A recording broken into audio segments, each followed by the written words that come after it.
Hey friends, as you probably know, I created the name Glassmorphism. I was sick and tired of everybody calling that effect something else, from frosted glass all the way to acrylic. So I created that Glassmorphism name to unify it under one common terminology, so it's gonna be a lot easier for you to search for it, to find tutorials, to find articles, and to learn more about it. And today I'm gonna show you one cool effect on how you can use Glassmorphism for illustration. So not UI, but something you can actually use within your UIs and have a really nice visual for apps and websites. Ready? Let's begin. Let's start by pressing A on the keyboard and creating a new frame. Let's maybe make a dribble size, so 800 by 600. And then for the background color, I'm gonna change the hue to blue and pick a very light blue. It's basically white with a little hint of blue. So don't do something like this, please. Okay, now let's press O and create a couple of ovals, and I'm gonna create 3. Each one is going to be different size. Now place the medium-sized one overlapping the bigger one, a little bit like this. And then the small one can also overlap the bigger one. Now press R and let's create a rectangle. And that rectangle is going to be starting and ending at the tip of all those external circles here. So just like that, we created ourselves a cloud shape, and that's exactly what we want. Now let's select everything and union. Before we start playing with that shape, it's gonna be glassmorphic, so we need something to show the effect through. So I'm gonna create a new oval by pressing O and then holding the shift key, gonna create maybe like 100 by 100. Now go to fill and let's pick a radial gradient. And then for one of the colors, let's pick an orange. And then for the other one, let's pick a yellow. But that yellow should also be like a little bit orange and of course, full opacity. Now that darker color, in our case the orange, is going to be here closer to the bottom, and then the other one is going to be outward like that. This is going to be our sun, but of course that's not everything we can do here. So go to effects and add an inner shadow, make it white, and let's say 50% opacity. Then let's go with a blur of about 16. We can bump up the opacity a little bit if it's not visible. And if you want, you can go with an overlay blending mode. That way that sun is basically a little bit more visible. Now what we can do is duplicate this circle, go into effects and add a layer blur.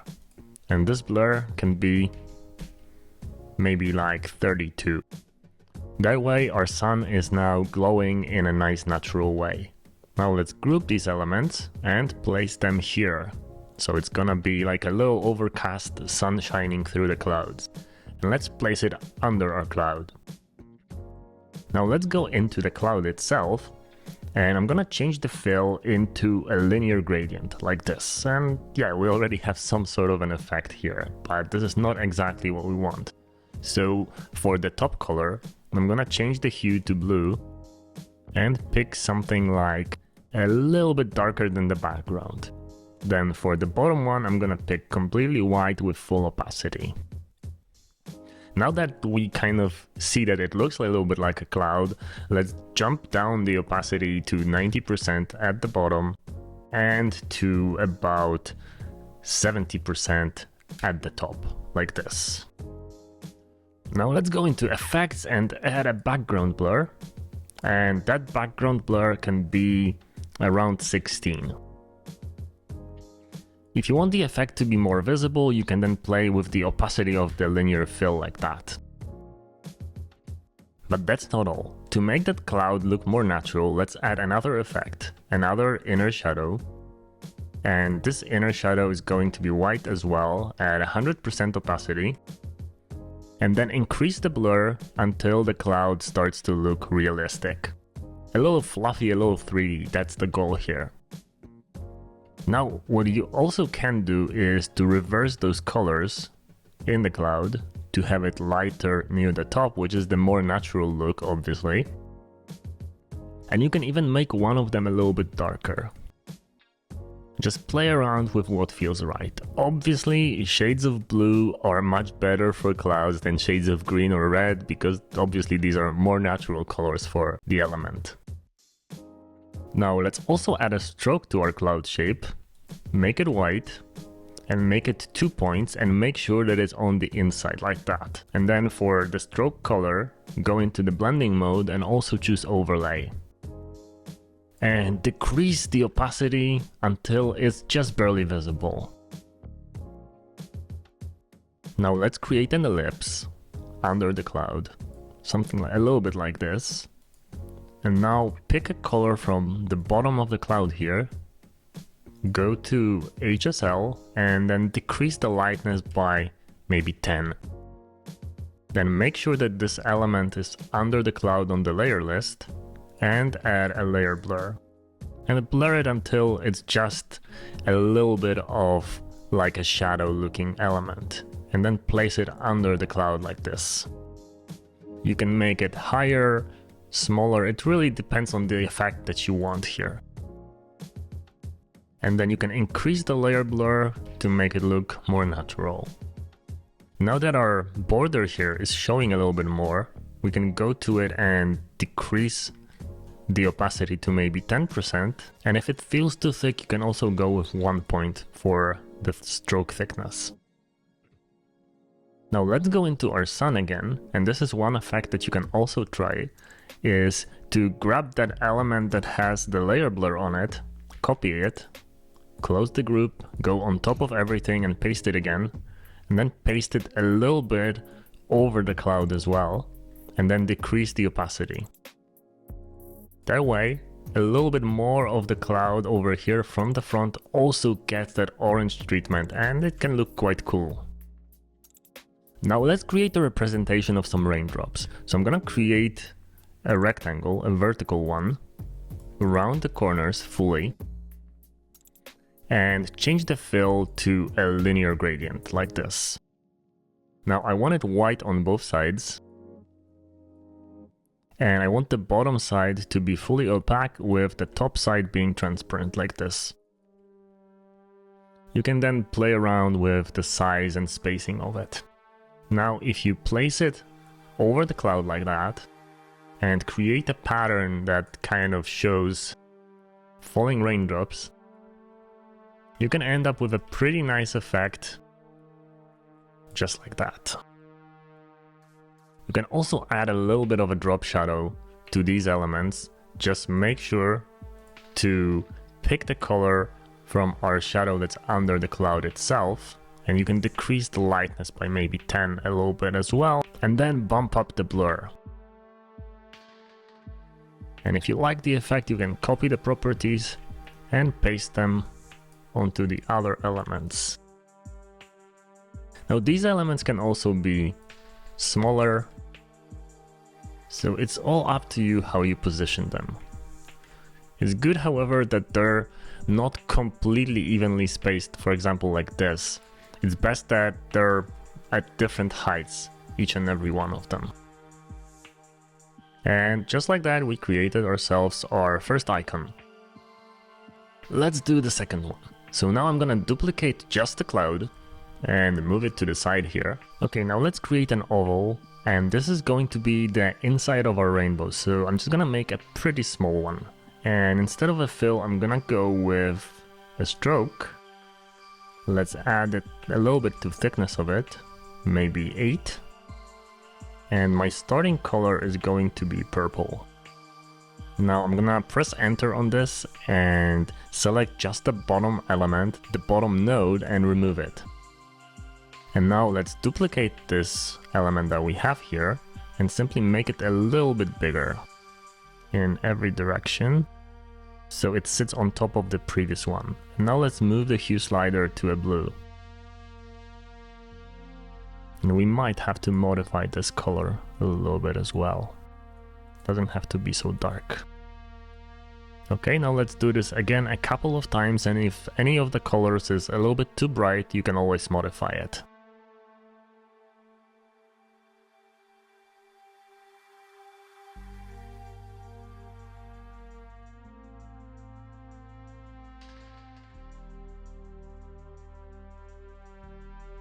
Okay, now let's select all of these elements, right click and outline the stroke. Okay, now let's drag this entire element, group it and place it under our clouds, and let's rotate it maybe 35 or 30 degrees and place it under here. And we can make this a little bit bigger. Now what we want to do is to have a disappearing part of this. So instead of a solid fill, I'm gonna go to a linear gradient from the same color, and I'm gonna position the fully opaque color over here, and then the fading one over here. And let's repeat that process to all of them. So changing solid to linear, dragging the fully opaque to roughly the same spot, and then the fully transparent to here.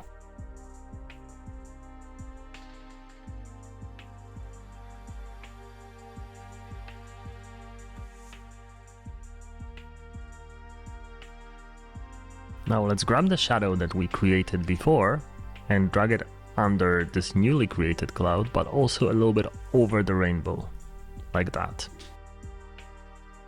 That way it starts off a little bit more naturally. And then we can go into this element and blur the background a little bit more for a different look than with the sun. And now I'm gonna create a couple of small circles like that and place them in a falling down pattern. And I'm gonna copy the properties of our little raindrop elements and show that this is just a small drizzle. And then I'm gonna paste the properties over this element like that. Okay, let's create one more. So one more time I'm gonna duplicate the cloud and the shadow this time and drag it here down. And let's create a snowy winter environment. So I'm gonna start by creating a new rectangle, rounding the corners fully, and then I'm gonna duplicate the rectangle and rotate it around 60 degrees. And I'm gonna duplicate it again in place and rotate it the other way around, like that. And that is a nice looking representation of a snowflake. So I'm gonna union this and let's pick a nice gradient for it. So first of all, it has to be fully opaque on both sides, and I'm gonna pick a lighter blue for one side and a slightly darker one for the other one. And obviously it's always more natural when the darker color is at the bottom, so let's make it this way. And let's place this element under the cloud. You can always make it a little bit bigger if you want. Now I'm gonna duplicate this again, and this time place it over the cloud and make it a lot smaller, like this. And I'm gonna duplicate it 3 times, with one of them overlapping the bottom of the cloud, and the rest basically being in a triangular position. And one more time, let's grab our little style of those little falling elements and paste it onto them. And if the roundness is too big here, you can always decrease it, so it brings back the original shape. Now we can place them all in the center, and you can play around with the background a little bit still to make it a little bit more blue. Just don't go too far or it's not gonna look too nice. And just like that, you have yourself a nice set of glassmorphic weather icons. While this is not especially related to UI itself, it's really good to practice these things, because they allow you to think a little bit outside of the box when it comes to UI, and also they allow you to create nice visuals for landing pages, apps and more. And if you want to increase your chances and improve your portfolio in a great way, check the video that's coming right after this song. But before that happens, have a beautiful day.